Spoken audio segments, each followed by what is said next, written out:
Net result निकले 3 दिन बीत चुके हैं, लेकिन कंफ्यूजन बरकरार है।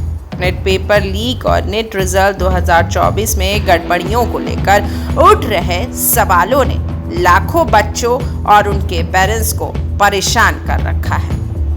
जैसे, क्या नेट 2024 रद्द हो गया है, या क्या नेट एग्जाम कैंसिल होगा, क्या री नेट हो सकता है।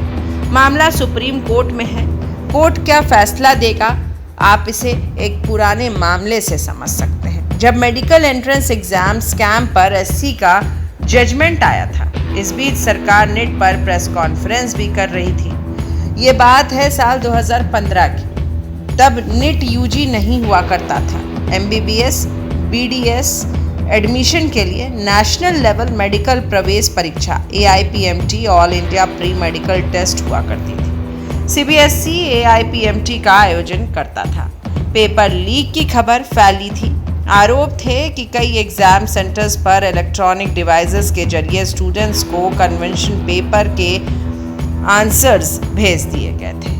तब 3 मई को परीक्षा हुई थी और 5 जून को रिजल्ट आने थे, लेकिन कोर्ट ने 15 जून को फैसला दिया था कि मेडिकल एंट्रेंस एग्जाम कैंसिल किया जाए और परीक्षा 4 हफ्ते में दोबारा से ली जाए। CBSE की ओर से सॉलिसिटर जनरल रंजीत कुमार ने टॉप कोर्ट में दलील दी थी कि सिर्फ 44 स्टूडेंट्स धांधली में लिप्त पाए गए हैं। इसके लिए 6.3 लाख बच्चों से दोबारा परीक्षा नहीं दिलवाई जा सकती है। इस पर जस्टिस के अग्रवाल और जस्टिस अमिताभ रॉय की बेंच ने कहा था, अगर एक भी छात्र को गैर कानूनी तरीके से फायदा पहुंचता है तो पूरा एग्जाम बिगाड़ जाया जाता है। इस साल नेट में 24 लाख से ज्यादा बच्चे शामिल हुए थे। ये 2015 के AIPMT की तुलना में 3 गुना ज्यादा है। पेपर लीक का मामला भी है और रिजल्ट भी नेट में घोटाले के संकेत दे रहा है। हालांकि NTA ने हर आरोप पर अपनी सफाई दी है, लेकिन सुप्रीम कोर्ट में नेट री एग्जाम को लेकर याचिकाएं दायर है।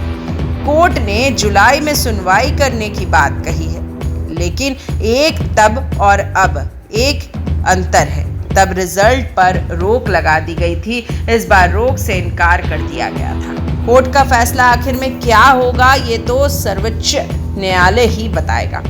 लेकिन जिस तरह से प्रेशर बढ़ रहा है, नेट एग्जाम कैंसिल का फैसला भी आ सकता है। बहरहाल चुनाव की सरगर्मी जब कम हुई, तब नेट के मुद्दे पर सबकी नजर पड़नी शुरू हुई है। विपक्षी राजनीतिक पार्टियां, AVP समेत अन्य छात्र संघ, IMA जूनियर डॉक्टर एसोसिएशन समेत बड़ी संख्या में लोग नेट कंट्रोवर्सी पर CBSE और कंट्रोवर्सी पर CBI जांच की मांग कर रहे हैं। साथ ही नेट कैंसिल करने और री नेट कराने की मांग तेज हो रही है। इस मुद्दे पर